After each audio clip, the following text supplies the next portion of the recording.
देखिए विद्वान साथियों, हम संधि और समास पढ़ेंगे।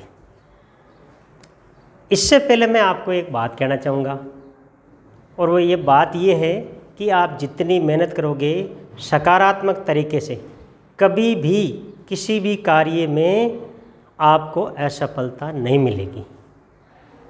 जिस प्रकार से एक किसान खेती करता है, प्रत्येक कण कण को चुग करके टनों माल जो अन्न होता है उनका उत्पादन करता है, एकत्रित करता है, उसी प्रकार से आप भी जो व्याकरण के जो अंश हैं या अन्य पढ़ाई के तरीके हैं उनको एकत्रित करके दिमाग की जो मेमोरी है उसमें डाल करके आप इसका प्रयोग करें। तो अब शुरुआत कर रहे हैं संधि से। सबसे पहला काम हो गया अपने संधि का। संधि का काम में देखिए, ये संधि किसे कहते हैं, पहले तो देखिए संधि किसे कहते हैं। दो वर्णों के परस्पर मेल को संधि कहते हैं।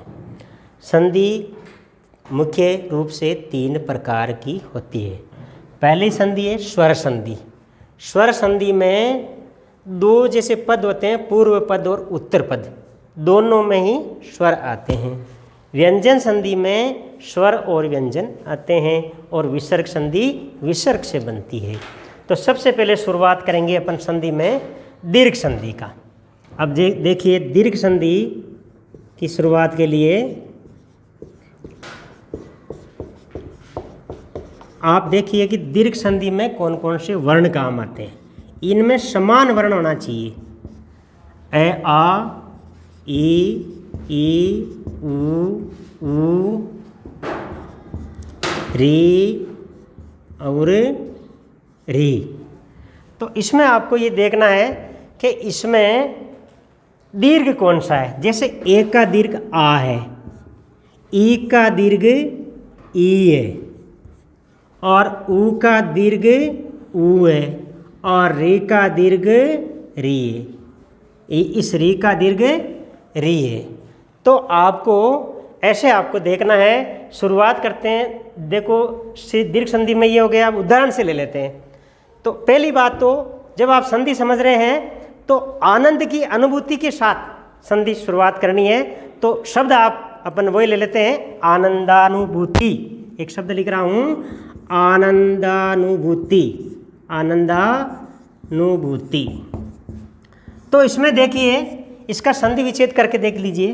पहला है आनंद। आनंद प्लस अनुभूति, प्लस कह दो चाहे धन कह दो, है ना। आनंद प्लस अनुभूति बराबर आनंदानुभूति। अब क्या हुआ, ये जो दे है, इस दे में ए मिला हुआ है। तो ये ए और ये आ, ए दोनों का दीर्घ हो गया आ। तो ए प्लस ए बराबर आ। तो ये आनंदानुभूति शब्द बना है। अभी ए और ए का तो अपन ने ले लिया। अब देखो ए और आ का और देख लो। दूसरा उदाहरण, जैसे हिम प्लस आले।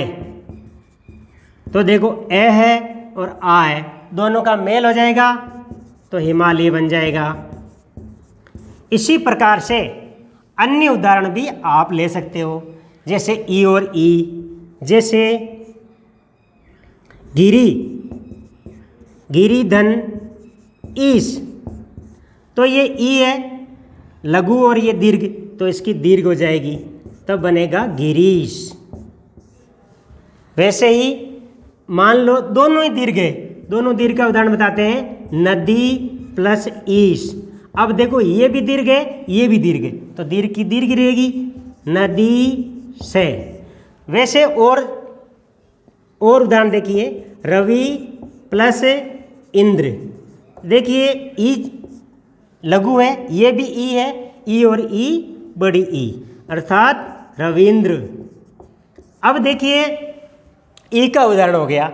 अब आपको ऊ वाला उदाहरण एक और देख लीजिए। ऊ वाले उदाहरण में लघु लिखा है अपने, लघु धन उत्सव। आप देखिए ऊर ऊ, तो इसका दीर्घ ऊ बना लो, लघु उत्सव।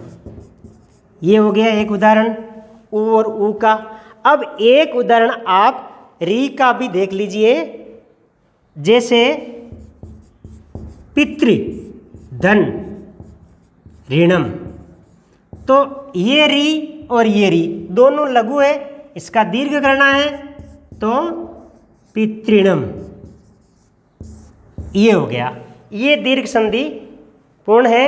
अब इसको थोड़ा सा शॉर्ट रूप में लिख देते हैं। आप इसका विशेष ध्यान रखना, स्वर संधि में जो दीर्घ संधि है उसकी थोड़े से जल्दी से आपको जानकारी मिल जाएगी। आ, बड़ी ई, ऊ और री, यानी दोनों वर्णों का मेल करते समय ये होना चाहिए और उसका अर्थ भी सार्थक हो। अब देखिए दीर्घ संधि कंप्लीट हो गई स्वर संधियों में से। अब दीर्घ के बाद में ले लेते हैं गुण संधि। अब गुण और वृद्धि दोनों एक ऐसी संधियां हैं। दूसरा लेते हैं गुण संधि। अब इस गुण संधि का नियम आप समझ लीजिए। उसमें तो समान स्वर थे, इसमें स्वर जो होते हैं वो असमान होते हैं। जैसे एर आता उसमें, अब इसमें ए या आ उसके साथ ई या ऊ में से कोई होंगे। तो आप इनके नियम देख लीजिए। यदि ए या यानी पूर्व पद में ए या आ हो और इसका योग ई या ई से हो तो ए बनता है, तो उसका ए बनेगा। और ए या आ का योग ऊ या ऊ से होता है तो ओ बनेगा। बिल्कुल सरल है। आप लोग और देख लीजिए, दो उदाहरण हो गए। तीसरा जो उदाहरण है ये इसके आपके गुण संधि का, तो अर होता है, री का होता है अर और लरी का होता है अल। री का अर, लरी का अल। ये जो री है इसका अर होता है और लरी का अल होता है। तो इसके लिए आप उदाहरण से देख लीजिए री का अर कैसे होता है। जैसे उदाहरण के रूप में आप कोई भी महर्षि ले लीजिए या कोई भी ले लीजिए। महर्षि लिख देता हूँ। महर्षि में महा यानी ए या आ होना चाहिए इधर, ये आ है। महाधन ऋषि, महाधन ऋषि तो आ है और री है तो इसका अर हो जाएगा, तो शब्द बनेगा महर्षि। तो ये अर वाला समझ में आ गया। अब अल है, तव प्लस लिकार है तो इसका अल हो जाएगा तवलकार। तो ये उदाहरण हो गए गुण के। तो गुण को यहाँ साइड में लिख लेते हैं। गुण संधि में क्या होता है, जब दोनों वर्णों को मिलाते हैं तो या तो ए होता है या ओ या अर या अल, ये होते हैं गुण संधि में। अब देखो गुण और वृद्धि है ना, दोनों संधियों में ज़्यादा अंतर नहीं है, थोड़ा सा है। गुण संधि में क्या होता है, ए आई ये जो हो रहे हैं ए हो रहा है ओ हो रहा है। अब वृद्धि में क्या होगा, वृद्धि में यही होता है, जो पूर्व पद होता है उसमें ए या आ होना जरूरी है। पूर्व पद के अंतिम वर्ण में ये ए या आ होना जरूरी है। जैसे देखिए आप वृद्धि संधि ले लेते हैं। तीसरी संधि वृद्धि संधि। वृद्धि संधि में क्या होता है, एक तरफ तो ए प्लस आ होता है, यानी पूर्व पद में ए या आ होना चाहिए। और जैसे मैं लिख देता हूँ यहाँ रमा, तो इसमें आ है ना। अब देखो यहाँ लिख देता हूँ ई, ईश, यानी ए या आ हो और उसके बाद में ई या ई वृद्धि संधि है तो इसमें ए होगा। क्या होगा, ए। वृद्धि संधि में ए होता है। तो वृद्धि संधि वापिस लिख देता हूँ। वृद्धि संधि में ये जो ए या आ होता है इसमें क्या करेंगे, इसके बाद में जो ए या आई है उसका आई बनता है। ओ या औ है उसका औ बनता है, दोनों में हो गया। और इसके अलावा दो शब्द वर्दी में और है, री का आर बनता है, एक री और है, री का आर बनता है। ये जो री है इसका वर्दी संधि में आर बनता है। तो ये तीन चीज़ें आपको ध्यान रखनी है, लेकिन पहले पद के अंतिम वर्ण में ए या आ आना जरूरी है। जैसे इसमें देख लेते हैं उदाहरण से। सबसे पहला उदाहरण है यथा प्लस एव, तो इसको कैसे बनाएंगे, यथेव, यानी आ और ए ऐ हो गया, आ और ए ऐ। ऐ का मतलब है ए पर दो मात्रा और ये औ। आप देखते जाइए। अब दूसरा उदाहरण लेते हैं वनौषधि का। ये वन लिख दिया और औषधि, ये वनौषधि है। इसको जब इसकी संधि करेंगे तो वनौषधि बन जाएगा, यानी औ का औ, वनौषधि। इसके अलावा री का आप देखिए, री का आर होता है। री का जैसे देखो सुख, सुख प्लस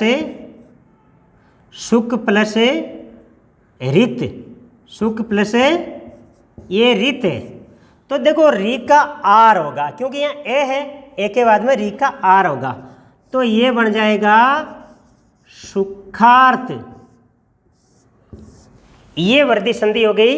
वृद्धि संधि में भी आप शॉर्ट रूप में याद रख लीजिए, वृद्धि संधि में आई होता है, औ होता है, इसके अलावा आर होता है।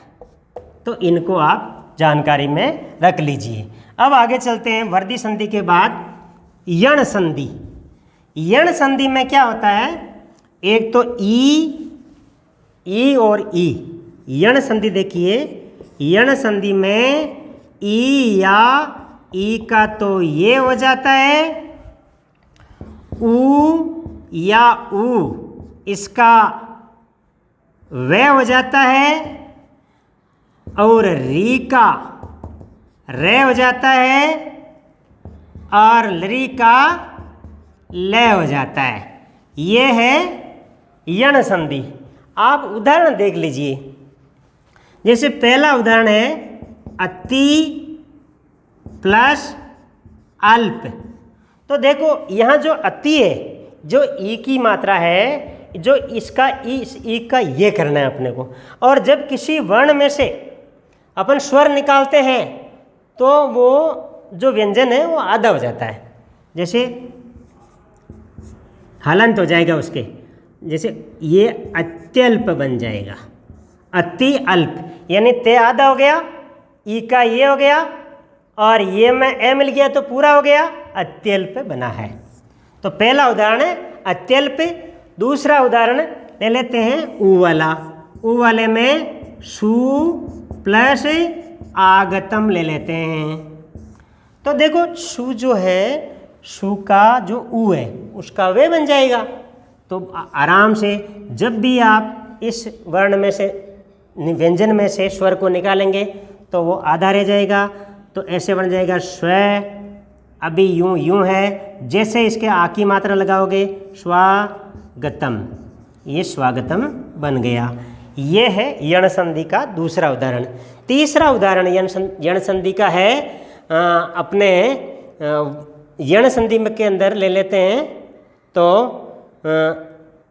मधुअरी, मधुरी या दात्रिंश या लाकृति, जो भी दात्रिंश ले लेते हैं, री को ले लेते हैं। ये है दात्री धन अंश। तो इसमें क्या बनेगा, धात्रंश बनेगा। री का रे बना है, ये जो री है इसका रे बन गया, धात्रंश बन गया। अब एक लरी का ले होता है लास्ट वाला, जैसे लरी प्लस आकृति, तो इसमें क्या होगा, लरी का ले बन जाएगा तो लाकृति बन जाएगा। तो ये आपके यण संधि पूरी हुई। यण संधि में ये आप समझ लीजिए, यण के अंदर क्या क्या होता है, ये वे र ल, ये यण संधि में होते हैं। अब अयादी संधि का नंबर आता है आगे, तो आप देख लीजिए अयादी संधि, ये ले लेते हैं अयादी संधि। नाम इसका अय आदि है, अय आदि। अय कैसे, जैसे इसका एक सूत्र है एचो अय वायाव, यानी ये जो ए है, ये जो ए है इसका अय हो जाता है, और ये जो अय है, ये अय की मात्रा लगा देता हूँ, अय है इसका आय हो जाएगा। इसके अलावा ओ यानी ओ की मात्रा, इसका हो जाएगा अव, और एक लिखते हैं औ, औ को हो जाएगा आव। बहुत ही सरल है, सही ध्यान से देखेंगे तो। इसमें एक एक उदाहरण ले लेते हैं। जैसे नयन, नेत्र का प्रयोग शब्द है नयन, आँख का। तो सबसे पहले ले लेते हैं नयन, ने प्लस अन, तो ए है ना, तो देखो इसमें से ए निकाल दो, तो न हो गया। ए निकाल दो, ए का तो आई बनाना है, आई, और अन, इसको जब मिलाएंगे तो नयन बन जाएगा। तो ये एक उदाहरण हुआ। अब दूसरा उदाहरण देख लो। दूसरा उदाहरण है ये नई प्लस अख, आई का आय होता है, तो ने आय अख, इसको मिला दोगे तो नायक बन जाएगा। अब देखो औ वाला, ओ वाला, जैसे पो प्लस अन, तो ओ का औ बनता है तो पवन बन जाएगा। अब इसके अलावा औ वाला जैसे नौ, नौ प्लस इक, तो नाविक बन गया। तो ये आपके अयादी संधि हो गई। अयादी संधि के थोड़ा शॉर्ट रूप लिख देता हूँ। अयादी, इसमें क्या होता है, आय, आय, अव और आव, ये अयादी संधि में होते हैं। अब देखो दो संधियाँ बिल्कुल सरल है अगली, वो है पूर्व रूप संधि और पर रूप संधि। पूर्व रूप यानी पहले वाला रूप, पर रूप यानी बाद वाला रूप। देखिए सबसे पहले मैं पूर्व रूप संधि ले लेता हूँ।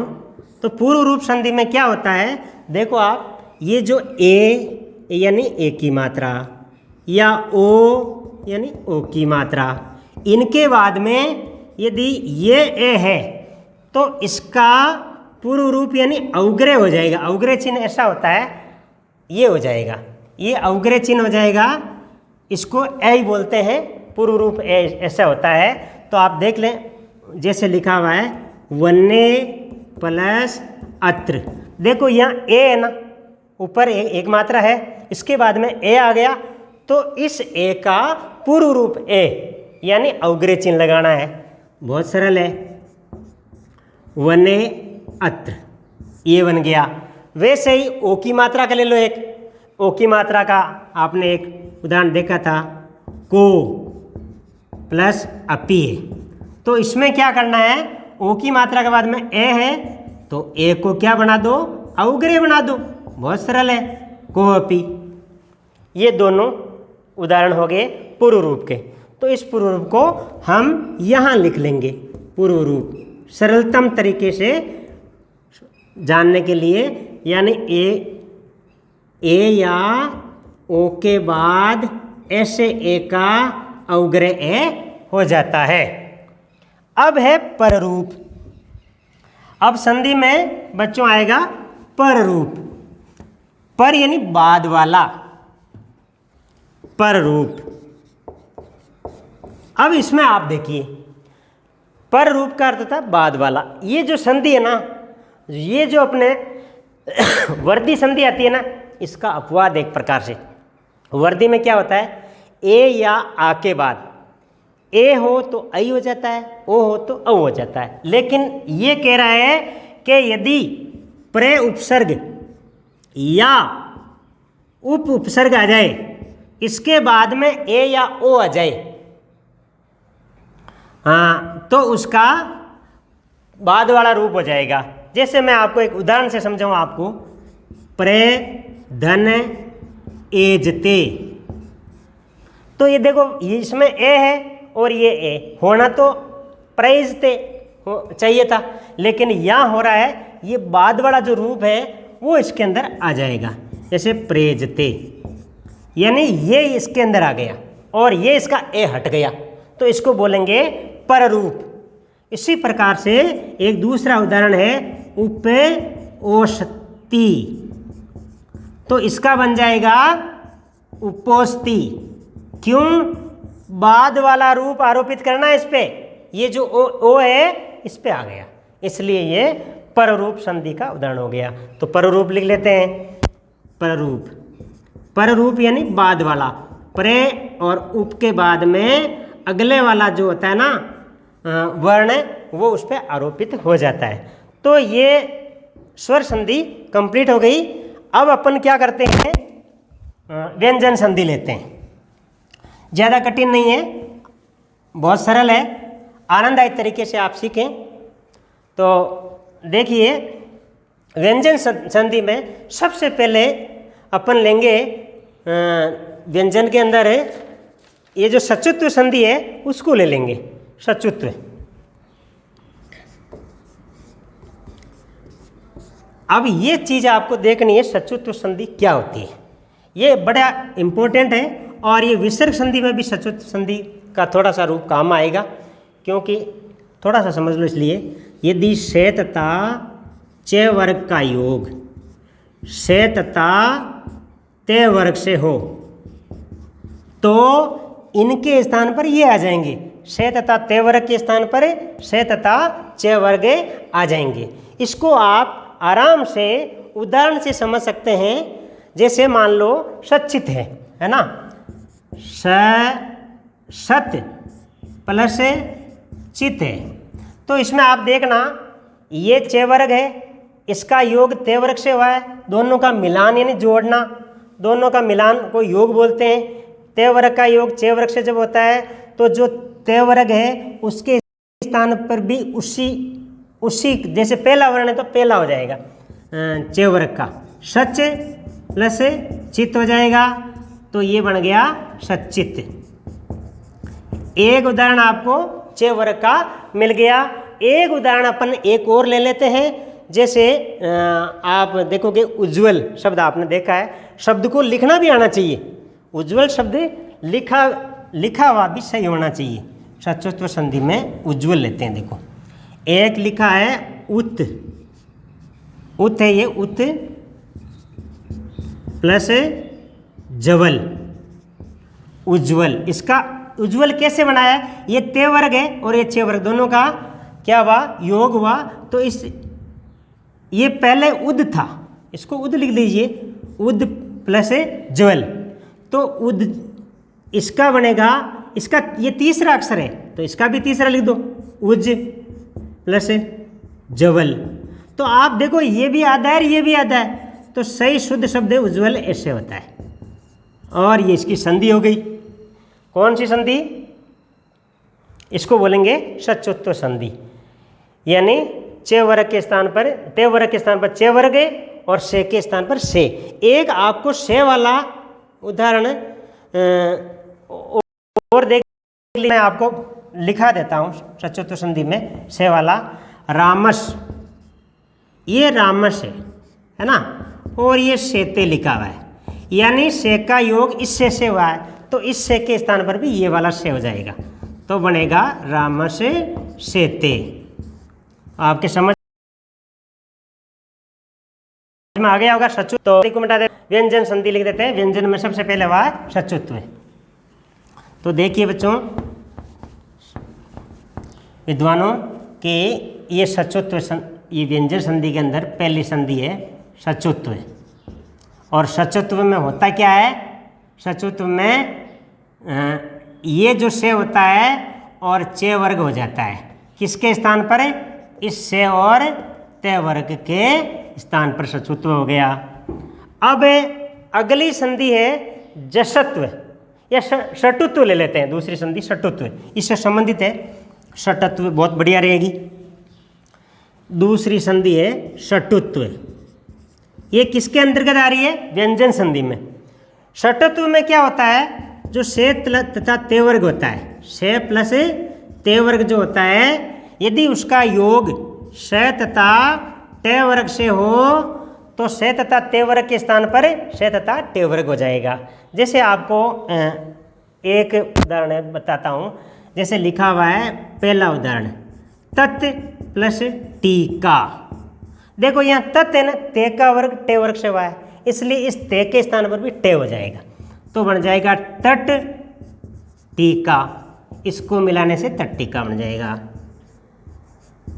ये लो साहब पहला। दूसरा एक उदाहरण बताते हैं आपको। दूसरा उदाहरण प्रश्न। देखो प्रश्न प्लस न, इसके अलावा प्रश्न, इसकी बजाय दूसरा लेते हैं। एक उदाहरण और ले लेते हैं इसका। ये जसत्व, ये जो षटुत्व संधि है इसके अंदर रामस षष्ठ का ले लेते हैं। रामस षष्ठ है, तो रामस षष्ठ में क्या हो रहा है? आप लोग देखिए, ये जो स है ना, ये जो स है इसके स्थान पर इसका योग इससे हुआ है, तो इसकी जगह ऐसे हो जाएगा रामस षष्ठ है ना। ये जो स है दंत्य से, इसके स्थान पर मूर्धर से हो जाएगा ष, रामस षष्ठ, इसको बोलेंगे रामस षष्ठ। तो षटुत्व संधि आपके समझ में आ गई होगी। षचुत्व और षटुत्व दोनों एक जैसी है, थोड़ा सा फर्क है। षचुत्व में से चे वर्ग होता है और षटुत्व में से तथा ट वर्ग होता है। किसके स्थान पर? से और त वर्ग के स्थान पर। अब अगली संधि चलते हैं व्यंजन संधियों में जसत्व संधि। जसत्व संधि मैं लिख देता हूँ, ये जसत्व। जसत्व लिखना भी आना चाहिए, आधा से होता है आधा इत्ते होता है। ये जसत्व संधि है, तो इसमें क्या होगा? तीसरा वर्ण हो जाएगा। तीसरा वर्ण कैसे हो जाएगा? जैसे जगदीश है, यहाँ लिखा हुआ है तीसरा वर्ण जगत प्लस ईश है। जो ये ते ना, ते का तीसरा वर्ण दे हो जाएगा, जगदीश। वैसे ही बहुत सारे और उदाहरण हैं। अब उदाहरणों में से देखो, एक बढ़िया सा उदाहरण बताऊँ आपको। चौथे का तीसरा, जैसे लभ, लब्ध, क्या है? लब्ध। अब यहाँ क्या करना है? प फ ब भ म, ये जो भ है इसका तीसरा करना है, तो क्या बन जाएगा? लब्ध। ये आपके अब समझ में आ गया। ये जसत्व संधि थी, तो जसत्व में तीसरा वर्ण हो जाता है, तो ये चीज़ लिखनी है आपको, जसत्व संधि। जसत्व कौन सा वर्ण हो जाएगा? तीसरा वर्ण, है ना। ज ब ग ड द, ये हो जाएंगे, जलों के स्थान पर जस हो जाएंगे। अब अगली जो संधि है वो लेते हैं अपन चरत्व। चरत्व संधि। अब चरत्व संधि में क्या होता है? पहला हो जाएगा, उसमें तो तीसरा हुआ था, और इसके अंदर पहला हो जाएगा। पहले के अंदर इसके अलावा पहला और दूसरा जो वर्ण है, किसी भी वर्ग का पहला दूसरा वर्ण, उसका ध्यान रखना। और इसमें क्या होगा? जैसे उदाहरण से समझ लो, शद प्लस कार है, सदकार, तो इसका क्या बनेगा?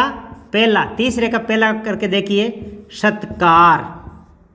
और वैसे ही उद प्लस पन है, तो इसका क्या बन जाएगा? उत्पन्न बन जाएगा, है ना। तो ये आपके चरत्व संधि समझ में आ गई होगी। पहला वर्ण होता है चरत्व संधि में पहला वर्ण, ये लो। अब देखो आगे थोड़ा सा बढ़ते हैं। संधि के ये जो व्यंजन संधि है, इसका अगला भाग अनुस्वार संधि। देखो अनुस्वार का अर्थ आप जानते हैं, अनुस्वार में ऐसे होता है, देखिए आप, अनुस्वार में जो व्यंजन है बाद में उसमें जो में होता है उसका अनुस्वार हो जाता है, पंचम वर्ण का अनुस्वार हो जाता है। अब आप देखिए जैसे अनुस्वार ये इसको बोलते हैं अनुस्वार। जैसे मैं एक शब्द लिखूं हरिम प्लस वंदे, तो आप देखिए जो मैं है ना इसकी जगह क्या हो जाएगा, अनुस्वार हो जाएगा, तो बन जाएगा हरिम वंदे। तो ये एक तो ये हो गया। एक दूसरा तरीका और अनुस्वार में, मान लो यहाँ तो व्यंजन है ये आगे ना, यहाँ आगे यदि स्वर हो तो उसमें मिल जाएगा उसमें। जैसे उदाहरण के रूप में कोई अनुसार अपन ले लेते हैं, ये लिखा हुआ है तवम प्लस अत्र लिखा हुआ है, तो जो ये मैं है ना इसमें ए मिल जाएगा। तो ए मिल जाएगा तो कैसे बन जाएगा ये तवमत्र, ये हो गया अनुस्वार संधि। तो अब चरुत्व के बाद में अनुस्वार संधि आपके समझ में आ गई होगी। पंचम वर्ण या मैं या पंचम वर्ण का अनुस्वार हो जाता है, स्वर आने पर मिल जाता है, ये अनुस्वार संधि। अब अंत में एक संधि और है इसकी, उसको बोलते हैं परस वर्ण। देखो जो आपके स्वर संधि थी उसमें तो था पर रूप संधि, और व्यंजन जो संधि है उस संधि का नाम है परस वर्ण। तो नाम भले ही मिलता जुलता हो लेकिन थोड़ा अंतर करना है। परस वर्ण का मतलब बाद वाला यानी पांचवा वर्ण, परस वर्ण संधि। अनुस्वार के बाद अगली संधि है परस वर्ण। तो इसमें देखिए साहब, परस वर्ण में पांचवा वर्ण हो जाएगा। जैसे कोई एक उदाहरण लेता हूं मैं, एतद मुरारी। अब आप देखिए यहाँ पंचम वर्ण है और यहाँ द है, तो इस दे का भी है ना पांचवा वर्ण हो जाएगा। किसमें, परस वर्ण में, यानी पर यानी अंतिम वर्ण हो जाएगा, लेकिन होगा इसी वर्ग का। तो ते वर्ग का पांचवा वर्ण होता है एतन, न होता है, और मुरारी, तो बन जाएगा एतन मुरारी,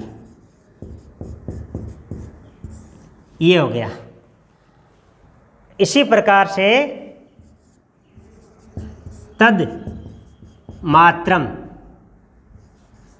तो बन जाएगा पांचवा वर्ण तन्मात्रम, ऐसे बन जाएगा। तो ये परस वर्ण संधि भी आपके समझ में आ गई। इसके एक दो उदाहरण और समझ लेंगे। जैसे परस वर्ण में, पर सवर्ण संधि में क्या होता है, पांचवा वर्ण हो जाता है। कौन सा वर्ण, पांचवा वर्ण हो जाएगा किसी भी वर्ग का। इसके अलावा एक उदाहरण और लेते हैं इसमें परस वर्ण में। परस वर्ण में एक उदाहरण और परस वर्ण है, पर सवर्ण। इसमें देखिए एक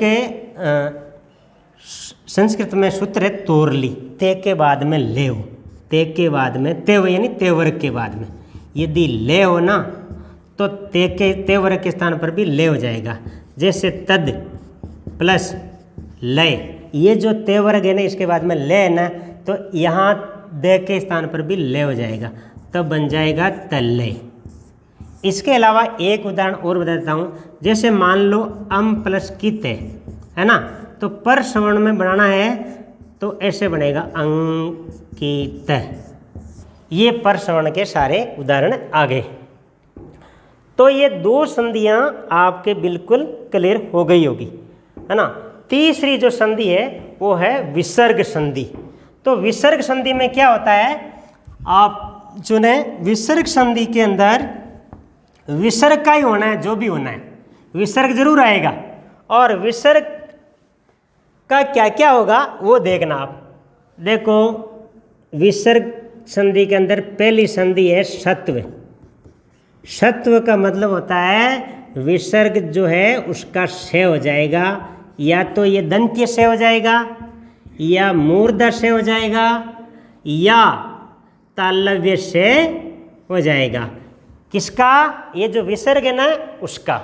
जैसे आप उदाहरण के रूप में देख सकते हो, जैसे राम है, राम है प्लस च है, राम है च, तो इसका क्या होगा, राम विसर्ग का, क्योंकि इसके बाद में च वर्ग से योग हो रहा है, इसलिए कौन सा से होगा, च वर्ग वाला ये है च वर्ग वाला, ये है टे वर्ग वाला और ये है ते वर्ग वाला, यानी तो अब ये से हो जाएगा रामश्च। और भी कई ऐसे उदाहरण हैं जो आप एक बार जरूर देखना, किसके अंदर आपके सत्व के अंदर बहुत सारे उदाहरण हैं, तो वो देख लेना। विष्णु त्राता लिखता हूँ मैं, विष्णु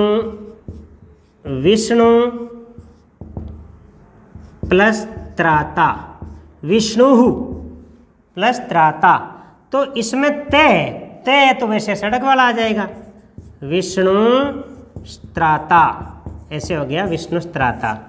अब एक से और बचा है से षटकोण वाला, उसको भी आप काम में ले सकते हो, जैसे धनु प्लस टंकार, तो बन जाएगा धनुष टंकार, ये से षटकोण वाला है इसमें, धनुष टंकार, क्योंकि टे वर्ग से योग हुआ है इसलिए यहाँ ये वाला आ गया। तो अब आपके आ गया होगा समझ में। अब ये कौन सी संधि है, विसर्ग संधि का पहला रूप। विसर्ग संधि में पहली संधि है सत्व, सत्व में होता है से और से, किसका, विसर्ग का। अब है ऋत्व, सत्व हो गई, उत्व ले लेते हैं पहले, उत्व संधि। चलो उत्व में क्या होता है, ए के बाद, अकार के बाद जब विसर्ग हो, अकार के बाद विसर्ग हो, जैसे, और उसके बाद में तीसरा चौथा पांचवा वर्ण है ये रे लवे हो, तो उसका उ हो जाता है, जैसे राम में है ना, और गच्छति ऐसे लिखा हुआ है। तो अब इसमें ये है, ए के बाद में विसर्ग है और फिर गच्छति लिखा हुआ है, तो इसका उ हो जाएगा। अब उ का जो गुण होता है ना, वो ओ होता है, इसलिए ये ध्यान रखना, उत्व में हमेशा पहले उ होता है, उ से गुण होकर के ओ की मात्रा हो जाती है, तो इसमें सीधी ओ की मात्रा लगा दो, रामो गच्छति बन गया। अब और देख लो, शिवे है प्लस वंद्य, तो क्या बन जाएगा, शिवो वंद्य बन जाएगा। ये लो साहब, शिवो वंद्य बन गया। ये कौन सी संधि हुई, विसर्ग में उत्व।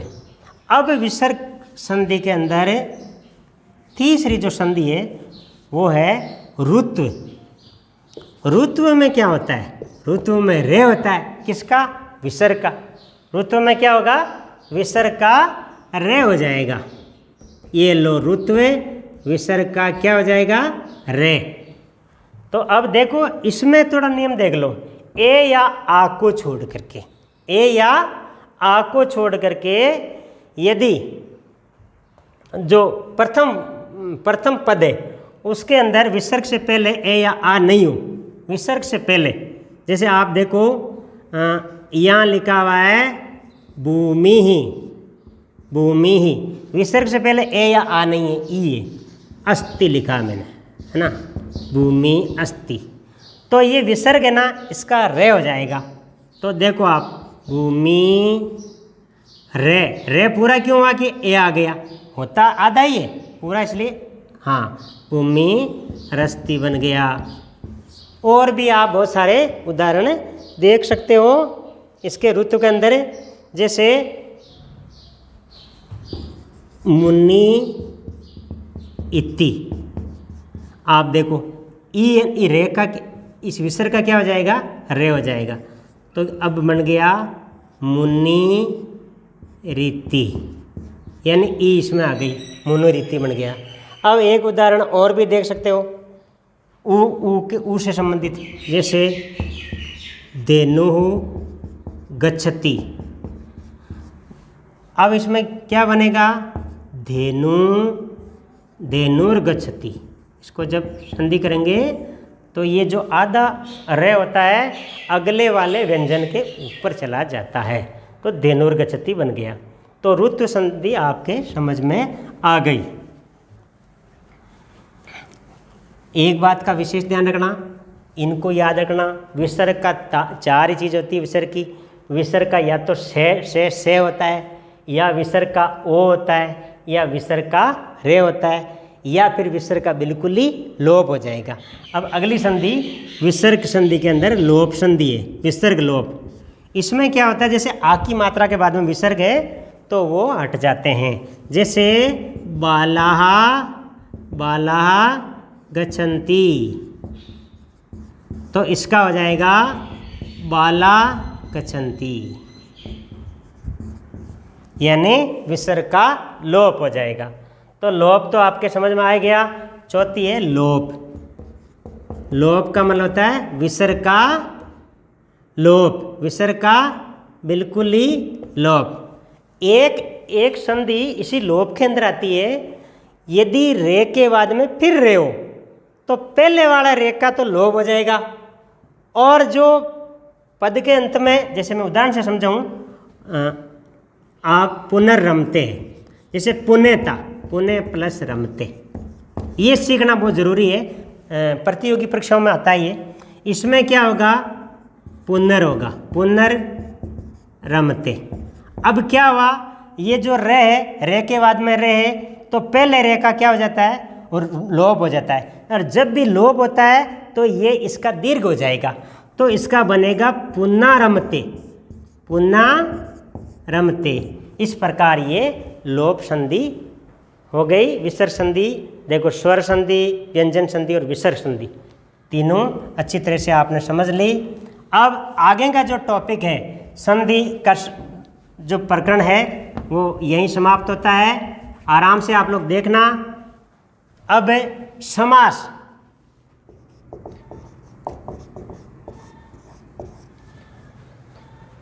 अब समास में क्या है, जो समास के प्रकार है वहाँ से हम शुरू करेंगे।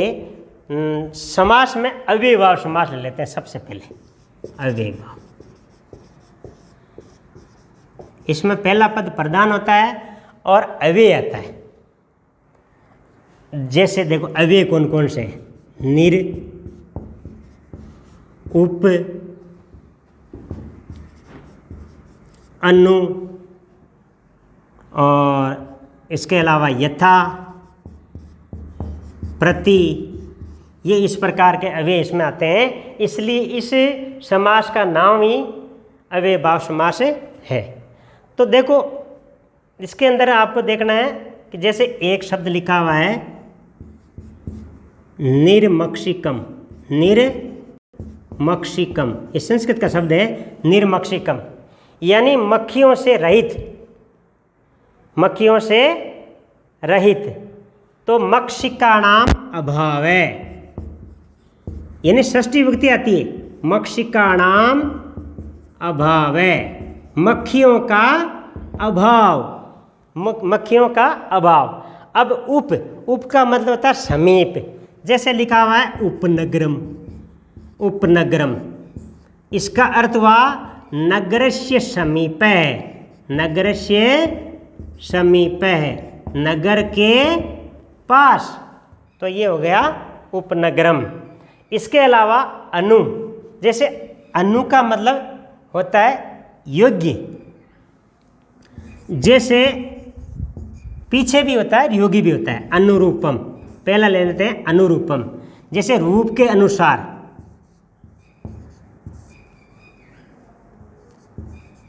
रूप के योग्य, रूपस्य योग्यम अनुरूपम, रूपस्य योग्यम अनुरूपम हो गया। इसके अलावा यथा, यथा में क्या, संस्कृत में अनतिक्रम्य आता है, यानी अतिक्रमण नहीं करना। यथाशक्ति, सामर्थ्य के अनुसार, यथा शक्ति, शक्ति के अनुसार, यथा सामर्थ्य, सामर्थ्य के अनुसार, यथा बलम, बल के अनुसार। तो एक उदाहरण आप ले लीजिए, जैसे यथा बलम, यथा बलम। तो इसमें संस्कृत में तो बन जाएगा बलम, बलम अनतिकर्मी, बलम अनतिकर्मी, यानी बल के अनुसार। हिंदी में हो जाएगा बल के अनुसार, अनुसार, बल के अनुसार। और अब है प्रति, प्रति का मतलब 2 बार है ना, प्रतिदिनम, जैसे प्रतिदिनम लिखा है, संस्कृत में इसको बनाना है प्रतिदिनम। तो इसका समास विग्रह बनेगा दिनम दिनम प्रति, दिनम दिनम, दिनों दिन, दिनों दिन बोलते हैं हिंदी में, प्रतिदिन भी बोल सकते हैं। तो ये अव्ययभाव समास है। अब अगला समास हम लेंगे, द्वंद्व ले लेते हैं। अव्ययभाव समास हो गया।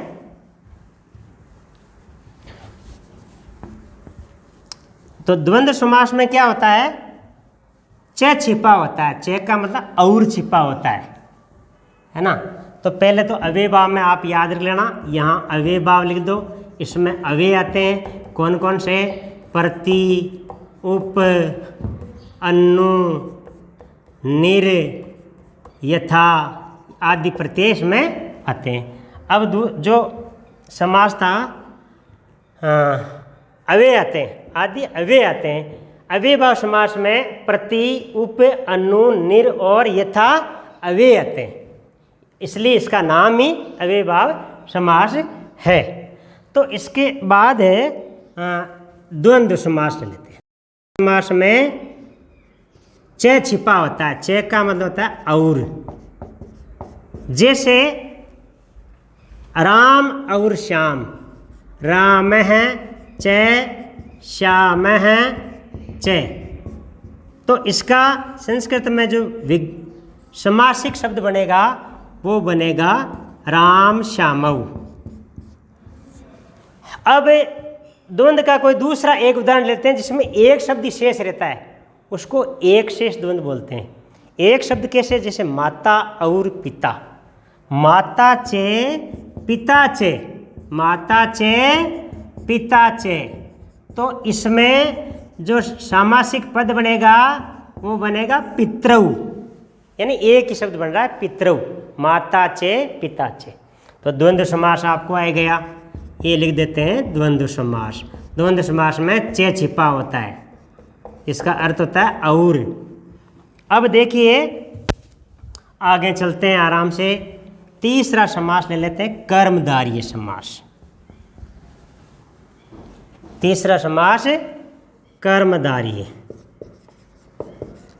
अब कर्मधारय समास समझने के लिए ये सोचना पड़ेगा विशेषण और विशेष्य। एक तो होता है इसमें इसका विशेषण विशेष्य, एक होता है उपमान और उपमेय। इसमें विशेषण और विशेष्य, विशेषण और विशेष्य होता है, एक पद विशेषण होता है, एक विशेष्य होता है, और एक उपमान होता है, उपमान, और एक उपमेय, उपमान और उपमेय। अब इसमें 2 उदाहरण दिखा देता हूँ। जैसे ये लिखा हुआ है चंद्रमुखी, चंद्रमुखी, इसका अर्थ हुआ चंद्रमा के समान मुख वाली। मुख कैसा है, चंद्रमा के समान है। तो यहाँ उपमान और उपमेय है ना। तो ये कौन सा समास हो गया, कर्मधारय। विशेषण विशेष्य में आप लोग देखिए, जैसे नील गगनम, आकाश कैसा है, नीला है, नील गगनम, यानी नीला आकाश। नीला शब्द है विशेषण, आकाश है विशेष्य। नील विशेषण, नीलम गगनम इति, नीलम गगनम इति, नील गगनम, आकाश कैसा है, नीला है। तो ये आकाश की विशेषता बता रहा है, कर्मधारय समास हो गया। कर्मधारय समास यहाँ लिख सकते हो आप। कर्मधारय समास में क्या होता है, ये एक तो होता है आपके विशेषण विशेष्य, एक उपमान उपमेय, विशेषण विशेष्य और उपमान उपमेय। अब देखिए कर्मधारय के बाद में लेते हैं द्विगु समास। द्विगु क्या नाम है? द्विगु, बोलना भी आना चाहिए। द्विगु समास। द्विगु समास में क्या होता है, एक जो पहला पद होता है वो संख्यावाची होता है, वो प्रधान होता है। संख्यावाची शब्द कैसे? जैसे 5 रात्रियां, पंचरात्रि, 5 रात्रियां, पंचरात्रि मैंने लिखा है, पंचरात्रि है ना, यानी 5 रात्रियां, पंचरात्रम। इसको संस्कृत में बन जाएगा पंचरात्रम, 5 रात्रियां। रात्रियां कितनी है? 5, संख्यावाची है इसलिए। और त्रिभुज, त्रिभुज यानी त्रयाणाम भुजानाम समाहार, 3 भुजाओं का समाहार। तिस्रणाम, तिस्रणाम भुजानाम समाहार, 3 भुजाओं का समाहार, संयोग। तो ये द्विगु समास हो गया। द्विगु समास में संख्यावाची होता है और कोई तीसरा अर्थ नहीं निकलता है, संख्यावाची है। अब देखिए द्विगु समास के बाद में अपन ले लेते हैं बहुव्रीहि समास। बहुव्रीहि समास कौन सा समास है ये? बहुव्रीहि समास। बहुव्रीहि समास में क्या होता है कि तीसरा अर्थ, अन्य अर्थ निकलता है। जैसे नीलकंठ, नीलकंठ, नीला है कंठ जिसका। नीला कंठ किसका है? शिव जी का, अर्थात शिव। अर्थात इसका तीसरा अर्थ क्या निकल रहा है? शिव है। नील है कंठ है यस्य से, जिसके कंठ नीले हैं वो शिव। दशानने, दशानने, 10 है आनन जिसके, आनन मुख, 10 मुख वाला अर्थात रावण है। तो तीसरा जो अन्य अर्थ निकले वो होता है बहुव्रीहि समास। अब लास्ट वाला समास एक और बचा है। बहुव्रीहि समास में क्या क्या होता है?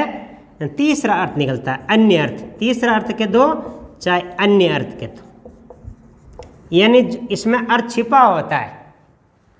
तो अब अंत में ले लेते हैं अपन लास्ट वाला कौन सा समास? एक समास और बचा है अपने, उस समास का नाम है आपके द्विगु नहीं तत्पुरुष समास बचा है। वो तत्पुरुष समास बहुत ही अच्छा समास है। उसमें क्या होता है? विभक्तियाँ।